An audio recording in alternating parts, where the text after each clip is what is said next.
Welcome back, ladies and gentlemen, to another episode of Foundation Season 3 by Story Archives. I am your host, Mario Busto, alongside the other host, Zachary Newton. Welcome back. We are back with Season 3, Episode 5. Man, we're already at Episode 5 of Foundation? I know. It's like the midway point. Like, we're at it. I don't know how I feel about that. I'm enjoying this thing so much. I don't want it to end.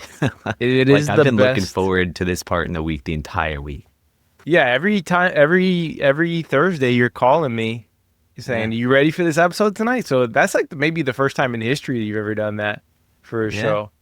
But it's been a minute since you've been this excited for a show. But honestly, it's living up to it. This one was titled Where Tyrants Spend Eternity. That's 2 episodes in a row with kind of fire episode titles for the most part. Mm-hmm.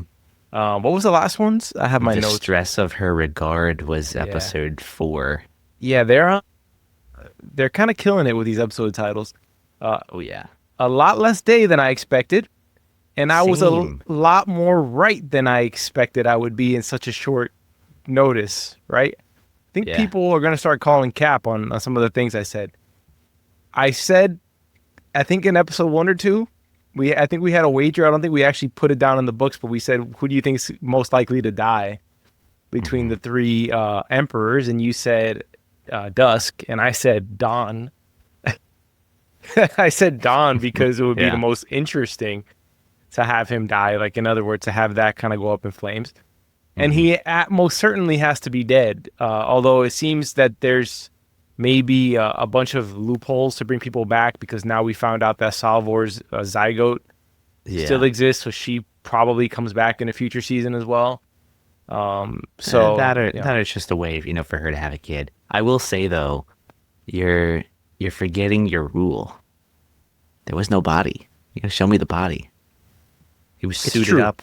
He's floating out there. I mean, as far as we know, Demerzel could have picked him up. Demerzel definitely could have scooped him up.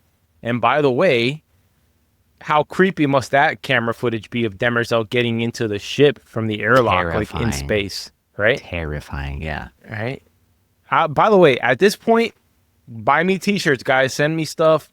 Team Empire over here. I am so done with the Foundation. I've been saying it. I think I said it 2 episodes ago. I said, what's the difference between the Foundation, the Mule, and Empire? As of right now, the Empire is probably the most benevolent force in the universe. The Foundation just justified destroying a planet. And an entire fleet.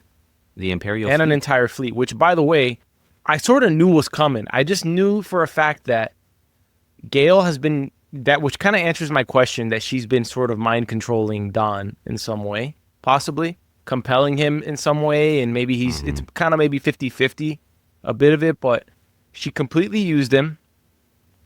And she probably just killed about 100 million people. Okay.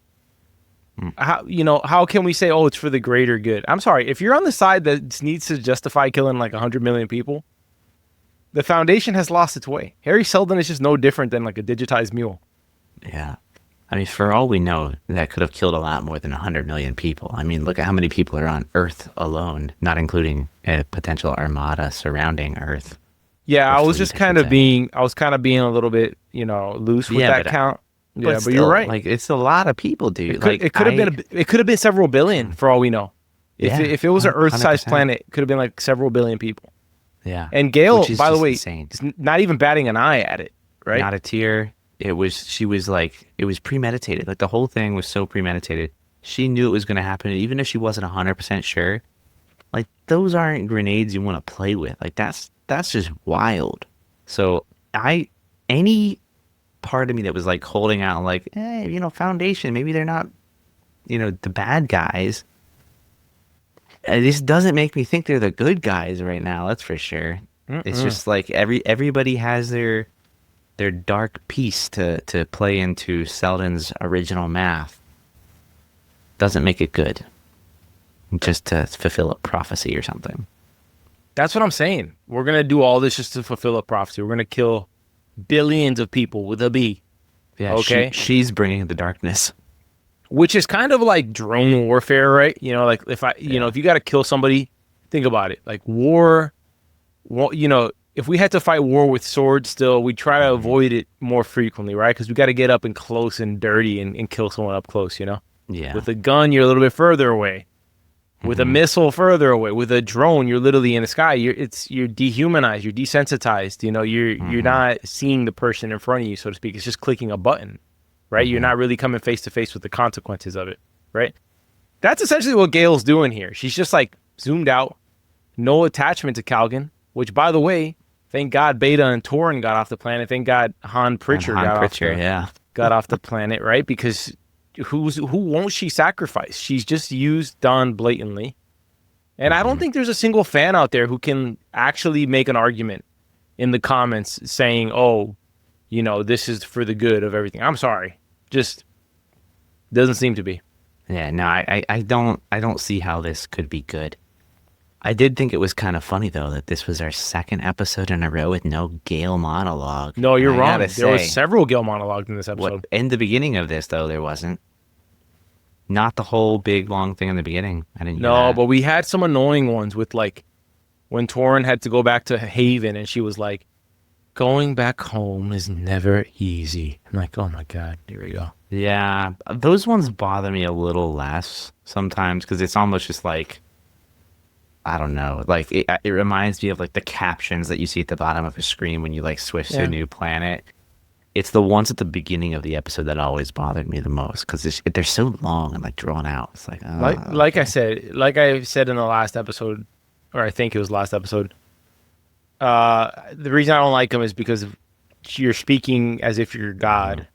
So you're speaking outside of the story, which indicates that you survived whatever's going on in the story, which means that you make it to the end, you know, which means that next episode, Demerzel doesn't kill Gale, you know? And I would love nothing more than her robot arm to pierce her straight in the stomach after that whole Calgon episode. Bro, she played Dawn like a freaking violin, man. And she's like, oh, come back on the ship. Oh, I'm going to come back on the ship, all right. Yeah, I'm definitely going to go there. No, I need Demerzel to scoop him up. I need him to go full Anakin for the next, 7 episodes. Ooh, so much for the love affair I predicted between Gale and Dawn. That I was wrong about. Yeah, that's definitely not happening. I did find it interesting, though, that Gale is like, yeah, I don't really know if I'm controlling you. Like that, I don't know how I felt about that line. It's like, are you really like that powerful that you don't know what you influence, what you can control? She's full of shit. It's crazy. Obviously, she's obviously full of shit. We know now, hindsight, she is full of shit. Well, she was playing him 100%. She could have been just lying about everything and like, controlling him that way. Not like the Mule mind control sort of thing. You know what I mean? Well, she is now caught on cameras.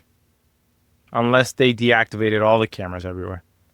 Because when she did the whole guard sleep thing, and she was pretending to be Dawn, some camera had to have picked her up because the cameras are probably seeing her. It's not like you can fool a camera. She can fool a human, but a camera doesn't have a brain. No, correct. But they said, first off, she's so old that she's not in the database. But remember at the beginning of this, when, Dawn was running in, like they turned the cameras off. They deactivated them. I don't know if it was all of them. It could have just been a specific hall, but she did say that she could make everybody forget that she was to even look for her type of thing. So we don't know how powerful she is. She's a problem as much as the Mule is because what we are finding out about her is that she's as deceptive as any of the other characters now, right? She set up this whole thing. Yeah. She lied to Dawn about having a purpose. She's dragged him along, used somebody who could have been, she thinks it's going to be used for good, but kind of goes back to what Han said, maybe, and I don't know, I'm losing track on what happens in what episode, but earlier this season, Han mentioned to her, like, things don't necessarily have to happen the way you think they're going to happen. And she's essentially playing God, saying that she knows better than everybody else. And it might be the case that she's right, but, we will see. She just made the Mule very strong now. So, and all this was supposedly about stopping the Mule. But in reality, she's trying to kill two birds with one stone. She's trying to kill Empire, and she's trying to kill the Mule. Because this is now turned into the most interesting thing in this series. Where does Empire go from here in terms of to get their power back? And I guess that's where Dusk's planet-destroying weapon comes into play, which I have a feeling Gale has not That's probably the little fizzle thing that's, distorting the math, is that there's a planet destroying weapon that nobody knows about. If I had to guess, that's what I think it is. I would also like to echo, I don't understand how she found out about Magnifico. Oh, because of Han. I bet. Okay. I bet. Yeah, I mean that was like news I forgot all about over the that. place though. Yeah. Okay. Yeah, it's very interesting. I mean, last episode we had the, reveal of Demerzel was the person behind everything that went down in season 1, destroying 2 planets, blowing up the Star Bridge. Crazy. Like Gale's now on her level of Deception and just murder. Like honestly, I loved seeing Gale scared at the end of the episode. When Demerzel gets on that ship, that wasn't in the math, I bet, Gale.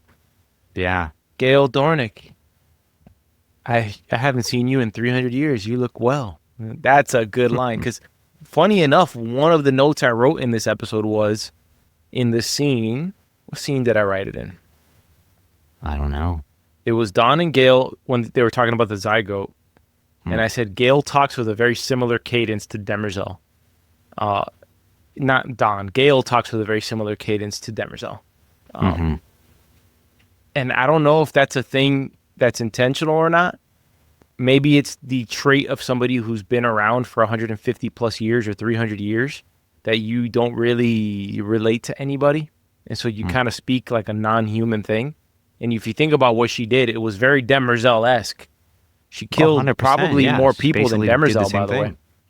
That's where my head was at. I think she may have topped Demerzel. I would imagine there was probably more people on Calgon than there were on, like the previous planets. Let's find out. Let's ask ChatGPT how many people.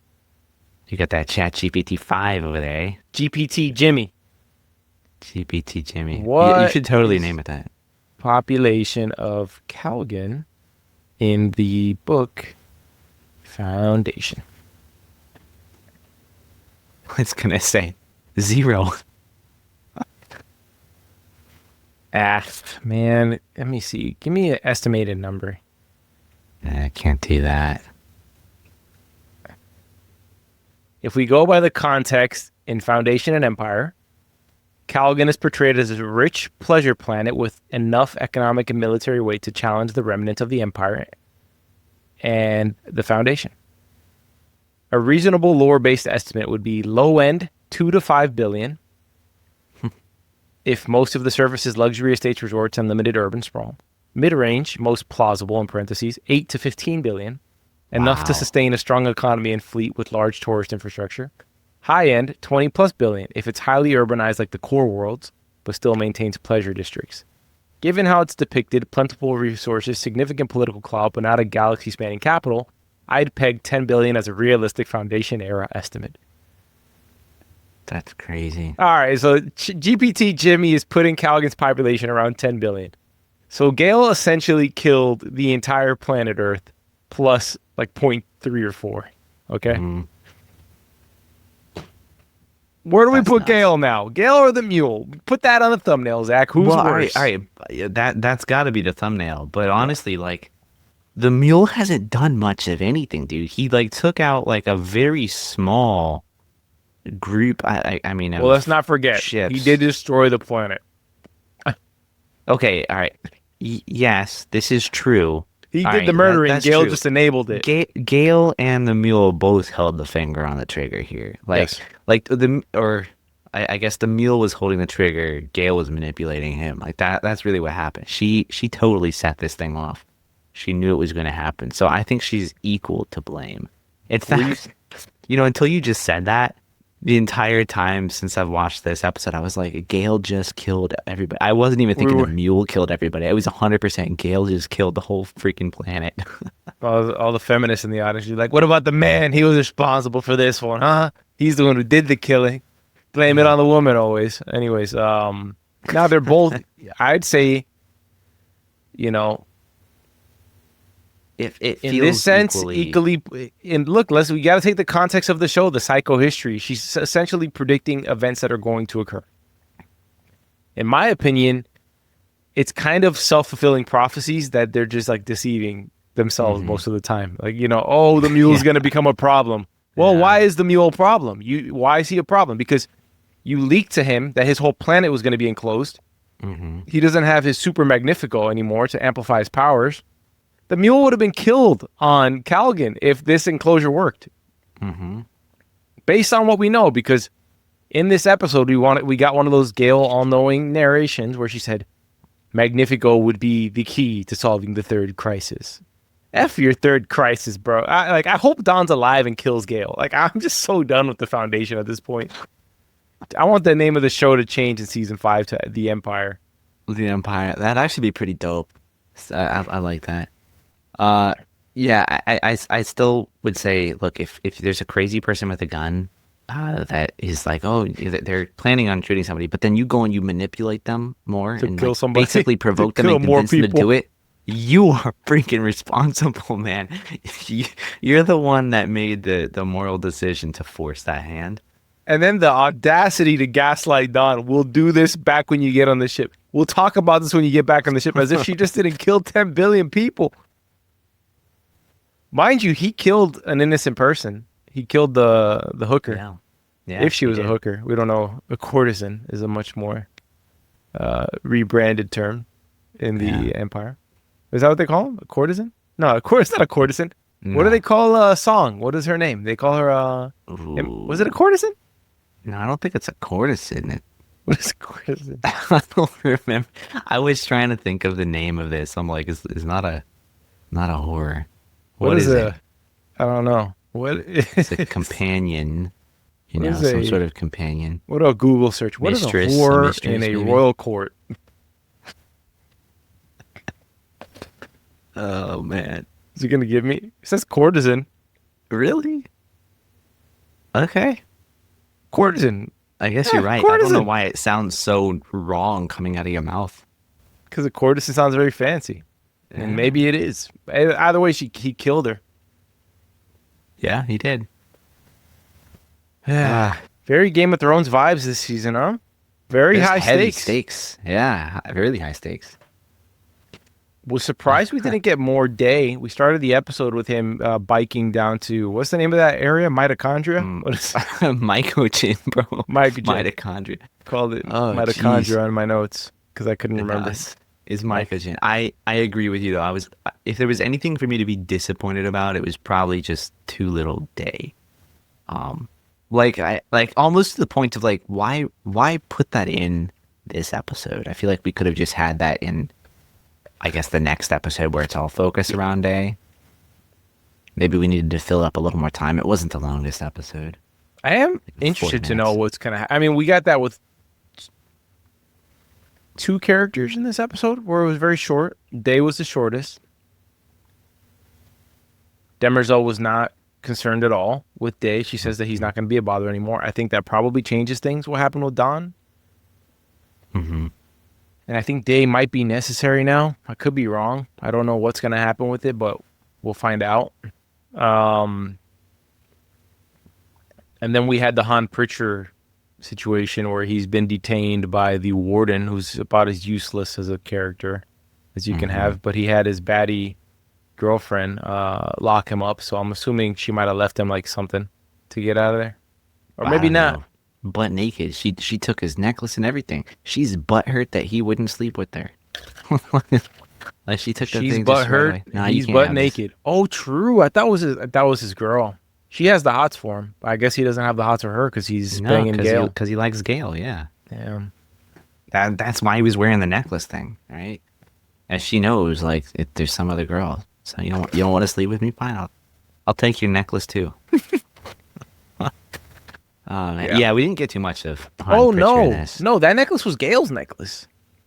Yeah, but he was wearing it. Yeah, so she took it from him because she was like, "Oh, you're with that? You're with her, huh? You're with her." No, because she saw that necklace. Remember the first episode with Han Pritchard and her?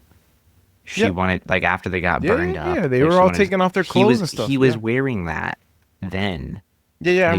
He said he was wearing it for somebody else. I don't think she knows who he's wearing it for. I'm not gonna lie. She just knows he's wearing it for somebody. I'm rooting for him to escape that toxic time traveling Witch's Grasp. I want to know how Han's gonna react to Gale sacrificing a whole planet. Yeah. Maybe not gonna be, everybody like- from New Terminus is so brainwashed that they all think this is good. Like, I She's could see the- that. She's the new Harry Seldon, Zach. It's official. Because do you remember how horrified she was when she found out that Harry was using people and doing things and playing God with like the decisions he was making, and how horrified she Yeah. was by the results of some of these things?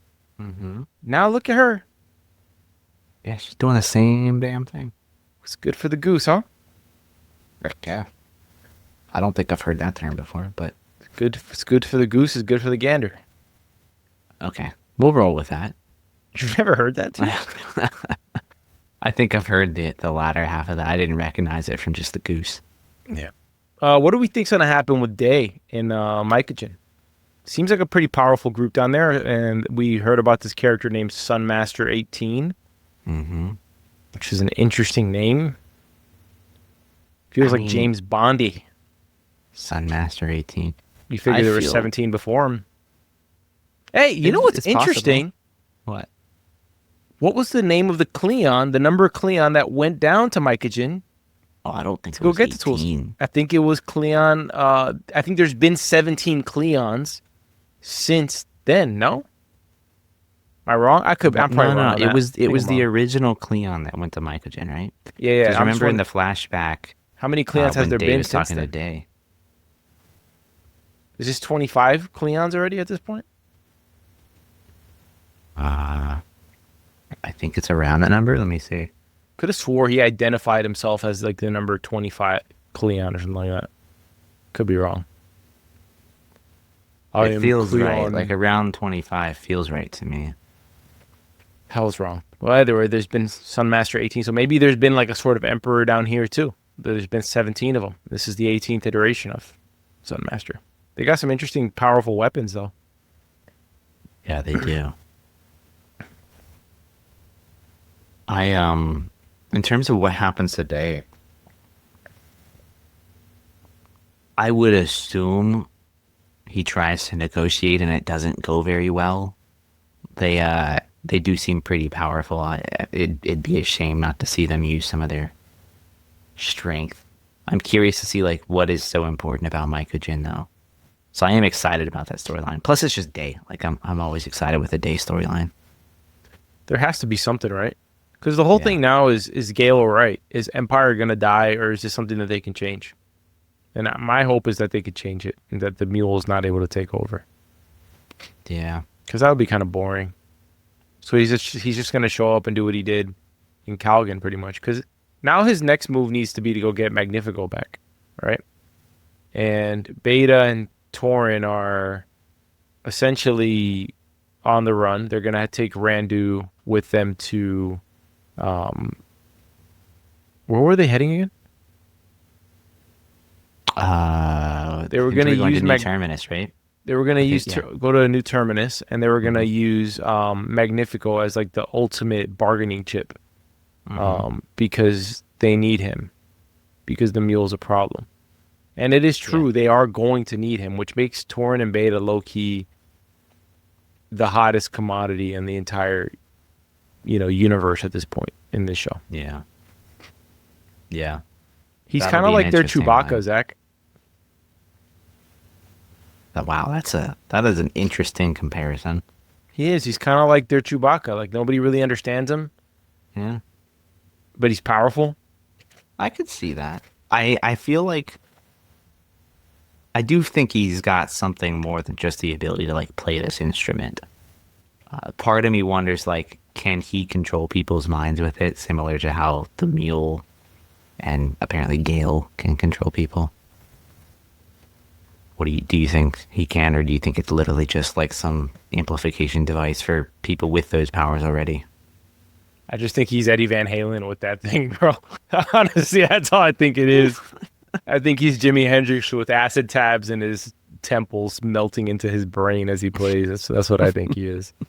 Eddie, not Eddie. Did I say Eddie Vedder or Jimi Hendrix? I think you said Eddie Van Halen. I said Eddie Van Halen, and then my mind went to Eddie Vedder. Nah, Jimi Hendrix, though, back in the day used to put acid tablets underneath his headband, so that Really? when he was playing guitar and he would start to sweat, the acid would literally seep in to his head. Do you know Are you that? serious? I'm No, I dead did not know serious. that. Wow. Yeah, it's pretty wicked. I didn't think you could take drugs that way, but Yeah. you learn something every day.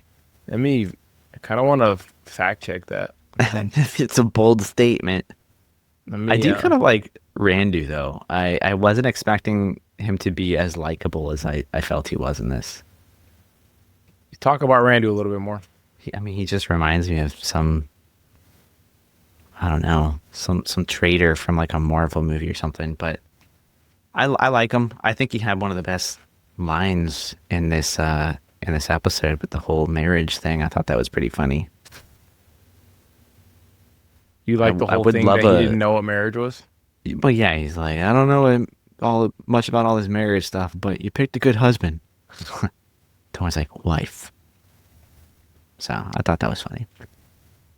I'd love a backstory on what happened with his arm. Have we heard? I don't think so. You would love a backstory with what happened to his arm? Yeah, it's a pretty significant piece of your body to go missing. You think I it don't know got how burnt off? significant. I just don't know how significant it is to the story. I don't know, I think it'd be interesting nonetheless. Like, cause why just be missing an arm? It's just aesthetic reasons, you think? We need aesthetic reasons. I'm just, it's just a stylistic choice. Just like dude's missing an arm. I don't know. I feel like it'd be interesting. He's a warrior, bro. See some He grit lost about it in like, a what you've been doing with the foundation. he lost it in a battle. All right. Well, I'd like to see. I like to see people's arms get blown off in shows like this. It's great. Or maybe he was it's a very icy planet for some reason. Well, remember this planet, it's like burning hot in the day and iced in the dark.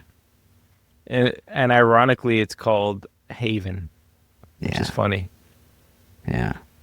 It's not heaven, that's for sure. Yeah, it's crazy. For all that did happen in this episode, a lot did not, because what really occurred was just kind of like the closure on a few the story threads, which is what's making this season interesting to me. Is that they're really not saving anything. Like we're just going episode to episode with crazy stuff going down. Last episode, Yeah. Demerzel drops the truth bomb about her, Yeah. being behind the whole Star Bridge bombing and that everything. happens, the Star Bridge coming down in season one, and then this episode, you get a whole planet destroyed, and you kind of get the whole culmination of the Gale Dawn storyline. Which is a Yeah. little bit sad that it was just for a cheaply being used. Yeah. I was hoping it would be a little more significant, and then you would have like a cooler storyline than Dawn always going back to being a Cleon. I was hoping it would be sort of rogue Dawn doing badass things on the outside, but I don't Yeah. know. I was a little disappointed in that too. It felt. I think you used the word cheap. I think that's an appropriate word to use. It's just it's a little. It was quick. It was, It makes you feel a little sick to think about the fact that he killed that innocent girl in the closet, Mhm. which, she was having an affair with the guy, but she doesn't deserve to die for that, right? no. She was just at the wrong place at the wrong time. So he kills her because she's necessary to get the vote. Like just the darkness of, using Yeah. her, blackmailing this guy. This guy's essentially sending his family to die, Mhm. terrorist. And then the whole Calgon using the enclosure to destroy the fleet and to take out Calgon. Now, come on, man. It can't be that that's their whole fleet. It has to be just a sizable portion of their fleet. And by the way, why does the enclosure have to go into the planet? I don't know. Can't we enclose around the perimeter of the planet? Just a thought, guys. Yeah, I mean, I don't think they were all necessarily like in the planet, but even if you're just like close enough to it, dude, like But it's just, I guess my point you're is still gonna like, get blown up from that flare. but my thought process is, what's the intel that we have in the Mule? This dude has essentially been brainwashed. Not brainwashed. He's been given the actual intel from Gale of what the Mule's capable of. That he just literally can turn an entire army to turn on itself and kill themselves. Mm-hmm. So wouldn't it behoove them to keep some distance between them and the mule, considering they probably, common sense would tell you that proximity is necessary. Otherwise, the mule would just have Cleon kill themselves from Trantor, you know? Mm-hmm. So obviously some proximity is necessary. Why not keep the ships out? Do a siege of Calgan. Yeah. You know, that makes more strategic sense. But well, who am I? I'm just a podcaster. Well, I wasn't expecting the I wrote it down. What did he call this thing? It was a the ships could have cobalt retreated. spike. Yeah, Oh, I was spike, not yeah. expecting the cobalt spike thing to blow up all of the ships. I was expecting if they were to do this enclosure, that the Mule would just use his mind control to take over the fleet and then just immediately have a massive army. That's what I thought was going to That's happen. what I thought was going to happen. Well, but then I was like, he doesn't have Magnifico. So the one interesting kind of wild card thing here is that for Gale being as divisive and shallow and manipulative as she is in this episode and all season, now that we know what she did with that, she did spill the beans on her entire plan to Don, which might be part of her manipulation. Again, we don't know. But she did tell him her whole damn plan and what she sees going down. Of it. Yeah. Yeah, but you know, yes, we could have that sort of episode 12 moment where Gale goes, I knew Don would be picked up by Mother Robot Demerzel, and that's why I fed him this story. You know what I mean? They could do that whole loophole thing that she planted in, of course. Well, isn't that what Harry Seldon did though? Like he gave like a version of what was going to happen to like I remember Harry Seldon was like lying about everything. Or just a lot, or just like giving everybody like half truths, manipulating everything. Like I feel like she could easily have been doing that. Like she doesn't need to tell him the whole story. Dude, or anything, really. I am rooting so hard for the Empire right now. I kind of want a Simba moment for Day. Like he comes back and has made an alliance with the Mycogen people, and we find out that they have like insane technology down there. That would be. Cool. I don't know. Maybe they've got robots down there. Maybe they found some and built some.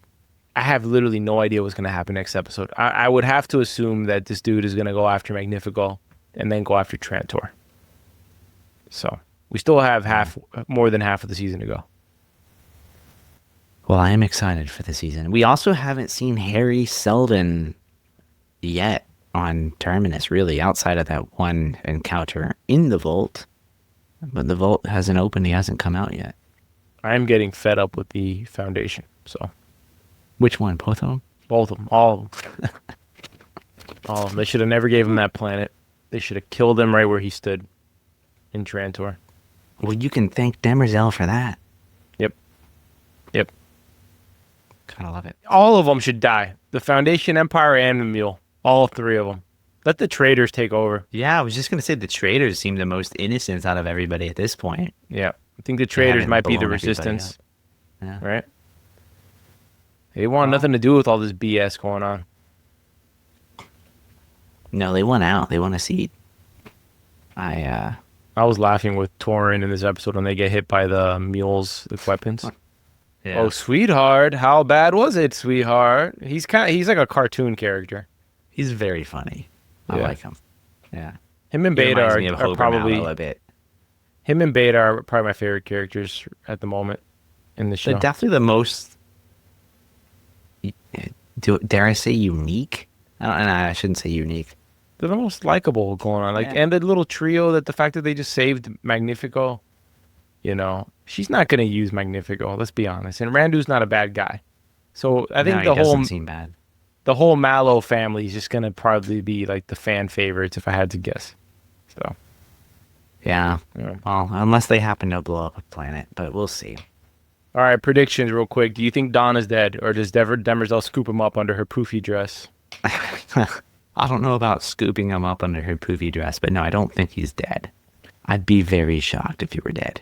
He has to be a little mutilated, right? Like Anakin after fighting Obi-Wan. He just got shot out of an airlock that was on fire, so maybe his mask. But he had a suit on. Like, I would like him to be a little bit, you know what I mean? I feel like Yeah, that like a mutilation scar. Yeah, would something. represent the mistake that he made in trusting Gale. Yeah.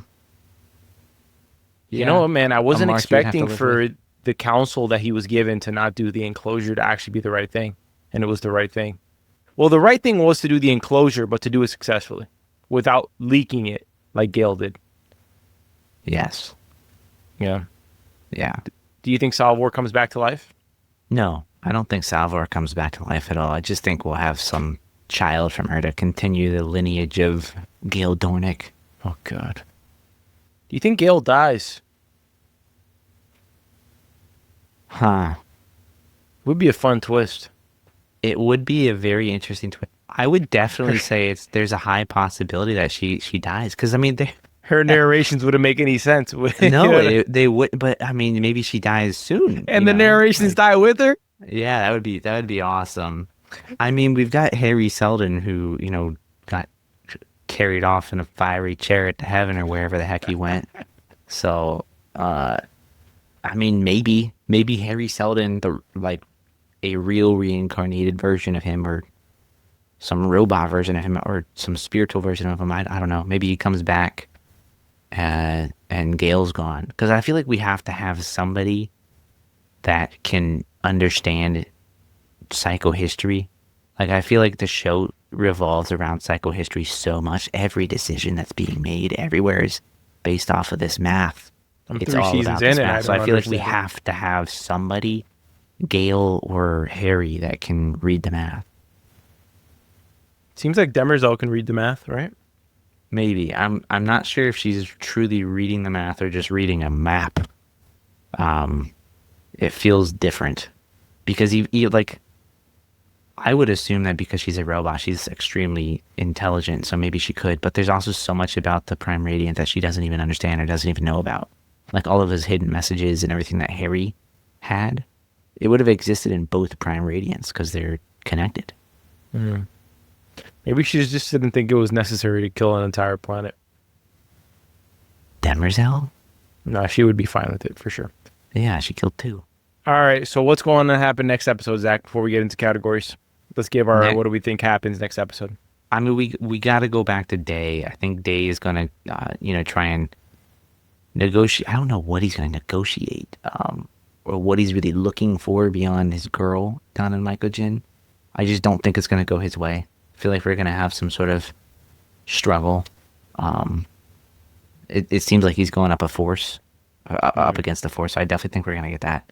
I feel like next episode, we've also got to get some closure on on Dusk, sorry. Is he going to die? Is he going to whip out his planet destroyer somehow and hold Demerzel hostage or something? And then I feel like we'll probably get a continuation of the Mallow family and Magnifico Giganticus. Yeah. Let me tell you, very Jokerish moment with the mule destroying the whole planet. The way he laughed was so reminiscent of the Joker, like Heath Ledger's Joker. Like some people just want to see the world burn, like that type of thing. Next episode, I think we'll get Day, heavy on Day in Mycogen for sure. I do think we get Dusk seeing a moment to get a play in to not have to die. I think he'll see an opportunity here with the fleet being gone to postpone his ascension longer because of the weapon that he has. And if he can find a way to, maybe he can lock the weapon to him needing to be alive somehow. That would be pretty smart if he could lock it to himself. Yeah. Then thirdly, I would love to see a little bit of an update on Tauren and Beta. If I had to guess, what they want to happen doesn't go down very well, and they break Pritchard out of Terminus. And then they take Pritchard and go elsewhere. And so they have their own whole storyline and leave New Terminus as well. And then Gale, I think Gale probably gets detained. She ain't escaping the robot. And you ain't going to manipulate the robot because the robot doesn't have a brain. So you can't use psychohistory mentalic powers on the robot. So. Yeah. Demerzel's the perfect weapon, man. The perfect weapon to go after the mule. Does Gail know she's a robot, by the way? If she didn't, I don't think she did, but if she didn't, She knows now. she probably knows now because Demerzel doesn't look any different. That's probably why she also looked very visually shocked too. I'd love to open the next episode with Demerzel just holding her head, and walking off the thing. Can you imagine though? Like that's the end of Gale. Episode picks up and there's just a head rolling on the floor. No, it wouldn't be right. She deserves it after this episode. I'm sorry. She really does. Yeah. Do you disagree? Look, like I said, I don't think her position or what she did is defendable. I just like she's the person. She's our protagonist, bro. She's literally our protagonist, Zach. How are we? I've always rooted for Gail. How's she gonna do this? She's manipulated us in this episode. We are Dawn in this episode. Damn it! That's why it hit so hard. We're Dawn. She used us. Feels like it. We've been parroting her narrative about how the Foundation is so important for the We last have been 2 loyal years. members of the second Foundation for 3 seasons, and she does us like this. We are literally. It just occurred to me.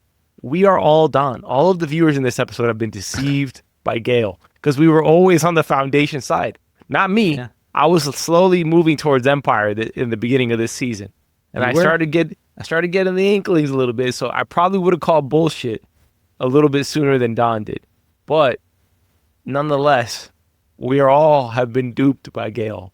I felt like I was. You know what it is? It's like, you know, when like you just know something's too good to be true, and it's kind of like something's up, but you don't know what it is. You're just like, I'm just gonna keep walking to find out. Like I know I'm gonna step in crap here, but let's just find out what crap it is. Yep. Yeah. Where tyrants spend eternity. Yeah. Well, you want to get into some categories? Aren't the categories a little redundant at this point? We can do them. A little bit. We talked about it. Let's just run through them quick. You got line, character, and scene. Well, the line is going to be where tyrants spend eternity. That's going to be the one for me. Oh, damn, that is good. I forgot. He said that at the very end. Yeah. That was floating good. out into space. I'm sticking with my Randy Mallow line. What? I also like Demerzel's when she said, Gail Dornick, I haven't seen you in you haven't seen you in 300 years. You look well. That was good. And then Gail's horrified face. Yeah, that was good. Use this one for the thumbnail. Gale's face. Yeah. I might have to do that. I already mentioned my favorite line earlier was Randy Mallow's. I don't know much about marriage, but you pick yourself a good husband. I thought that was funny. Okay. Favorite character of the episode? Day. Day, bro. Day's face poking around the corner was the only shot of Day in this. That's so funny. It's Dawn for me. I don't know about you. You're gonna say Day again. You're gonna double down on Day. That one moment. That's all you need of Day. Lee Pace. That's it. Just half his face poking around the corner. I'll be honest. I'm a little bit torn between 2 women in this episode. It's either gonna be Beta for me or Demerzel. I was so happy to see Demerzel coming through that airlock, just to like crack the whip, man. Take out the belt and spank her for bad behavior. Just damn. Gale's out of control, man. That's all I gotta say. That's my main takeaway from this episode. She's out of control, and I don't see them having the moral high ground over Empire and the Mule at this point. I think they lost it in this episode. I don't even know if the second Foundation would sign off on this type of shit. I really don't. I would love to know if Han knew about this plan, or if what's the name of the mute leader? Preem. Yes. Preem? That sounds right. Preem, it's like double P. It's like Preem Previs or some shit like that. Yeah. You gonna look it up, or you're just gonna leave me out here? I'm gonna leave you hanging, bro. Let's see. You have IMDb pulled up. Previous. Not seeing it there. I'm just gonna let the silence linger. Let it linger, bro. Let it linger. It's not loading for me. Let's see how resourceful you are to find the name of this character. Alright, you want me to look up the name? We're just gonna like sit here and. Yep. Well, alright, fine. We'll sit here. Just stunning. Think it's stunning entertainment. It's Yeah, it's Preem Pulver. Palver. You had the right name, Previs. right? Preem Previs. Preem Previs. Then I tell you, after Magnifico Giganticus, it's hard for me to remember any name. Well, part of me when they went to Randu, and I knew we already met Randu, but I need a regular name. Like everybody's name is so odd. It's, you got Gale, you got the easiest names in the show are Dawn, Day, and Dusk. Yes. Sometimes I forget Dusk half the time. I mix Dawn and Dusk all the time. Demerzel's easy to remember. Gale's easy to remember. Han is easy to remember. Pritchard is not easy to remember. Preem is kind of easy to remember. Not the Previs part or what is other? Palver. The Preem. power Palver. part, absolutely forgettable. How about Dr. Ebling Miss? I just know him as the guy who's in every other show I watch. Harry Seldon. The Mule's easy to remember. The Mule's very easy to remember. Yeah. Beta and Torin, very easy to remember. Zephyr Varellis, not very easy to remember. Absolutely just Salt Planet people. That's what they are. She's Salt Planet Pope. Yeah. And Mayor Inber. Yeah. Who's Lovely that? Dude. Who's Mayor Imber? Mayor Inber? You mean You're the one who mayor? said it. You're acting like you just didn't say it right now. Yeah, the mayor. Which of one? Terminus, right? That's his name? New Terminus? Yeah, Mayor Just Inber. know him as Inber. useless warden. Yeah, well. Yeah. Anyway. All right. Any specific scene you want to call out? That's the last one I got on here. I thought the whole sequence of getting the vote for the enclosure was probably the most exciting bit in this episode. The whole thing. Yeah. From beginning to end. And then the Mule. I really like the Mule's little radio and like Sasuke and the meeting of like the freaking 5 Kages and Naruto. Mm-hmm. He just pulls up his face on the roof and shit. You thought you had me, but I slipped your grasp. He's like, that must have been a badass moment. Like he was probably like Jordan Belfort in Wolf of Wall Street, when they're selling penny stocks to like old people. Mm-hmm. And he's snickering to his guys in the back, like, and when he has them on hold, he was probably laughing with his boys in the back. He was like, watch this. They think, look at it. There's another planet. All right. I'm going to call. And he's probably laughing, trying to contain himself. Like, all right, stop. I'm laughing. You thought you had me. So that was pretty good. Yeah. How about you? It would be from the moment the Mule came on to the time where Dawn gets blown out of the airlock. I think that whole general scene. The time from what? The Mule comes on? When the Mule comes on and talks, all the way through when Dawn gets blown out of the airlock. I thought that was very, very interesting to watch. I also think that guy watching his family die, like that stings a little bit.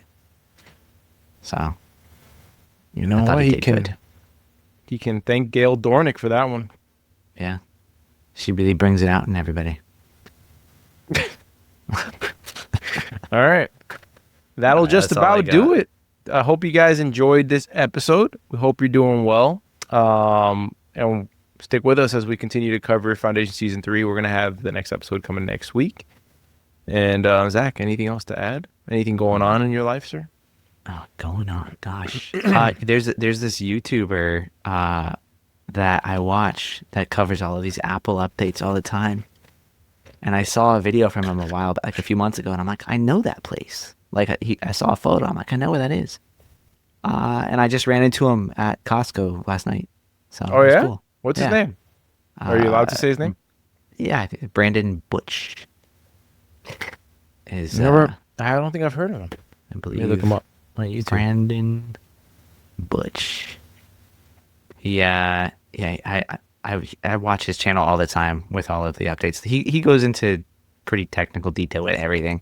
I don't know how the guy does it, but like every detail of an iOS release or macOS release, it's all there. It's incredible. He lives up there near you? Yeah, obviously. Yeah. I was surprised. So that's new. That's about it. Thought that was funny. Yeah. Cool, man. That's really cool. Tell him to shout out our podcast. Yeah. 1.35 million subs. Yeah, I know. He's got a lot there. Tell him if he can throw 100K our way. We'll have to do a partnership or a sponsorship with him or something. Why not? He likes Apple products. We cover Apple shows. Exactly. It's a match made in heaven, man. You missed an opportunity to sell the show, man. You should have said, "Hey, man, you I'm cover sure I'll Apple run it to you. products." I was in line to return some moldy bread. I couldn't get out of line. Moldy bread from He was Costco. That leaving. means you returned like 4 packs. No, it was one pack of bread, but it had 2 loaves in it. We bought it and we got home. We bought it that morning. We got home and we're like, how do we not see one of these is green? Oh my gosh. It was bad. Like one side of it was just like it was completely moldy. So yeah, had to get rid of that. Well, that's all she wrote, man. Perfect. Oh, you know what I was thinking of doing? We won't do it, but I had a commercial come out this week, and I really love how it turned out. So go on over to my Instagram. I actually posted the full one there. I kind of wanted to use it as like an ad segment in this episode, just like drop an ad, because you know, me and Zach do kind of personally sponsor this podcast, so we'll drop our stuff in here. So yeah, go check it out. It's a tech commercial for an AI company called Autoform, and I directed and edited that earlier in the year. So this is really for the true ones who listen to the after show. This is the after show of Story Archives. Heck yeah! This is the tail end, baby. This is as loose as it gets. Dude, you know also what I found out on a complete random side note? I found out that like somebody who was like my a good friend when I was a kid. Mm-hmm. His dad was like one of the cocaine cowboys of Miami, like one of like the drug. He was a drug kingpin. I had no idea. Played baseball with this dude for like 3 years. Wow. Used to go to his house for pool parties when I was in like kindergarten. Okay. Saw his pops like on an interview, and he was like, he was one of the members of the Cocaine Cowboys, like, which is like the prominent documentary on Netflix. So I was like, holy. I bet that's a little terrifying. I mean, I was like 4, so it made no difference. Yeah. Super nice people, you know. Doesn't mean they're not nice. Just one of them happened to be a drug kingpin. Kind of interesting. So hey, you know, to each their own. Secure the movie rights. Let's do it. All right. Well, let's thank you. Thank you for listening to Foundation by Story Archives. You can find this podcast anywhere you find podcasts, Apple and Spotify. You can also find us on YouTube. If you're enjoying the show, hit subscribe on YouTube. It helps us out. We're almost to 1,000. I really want to hit and pass 1,000 during this show. It'll be great.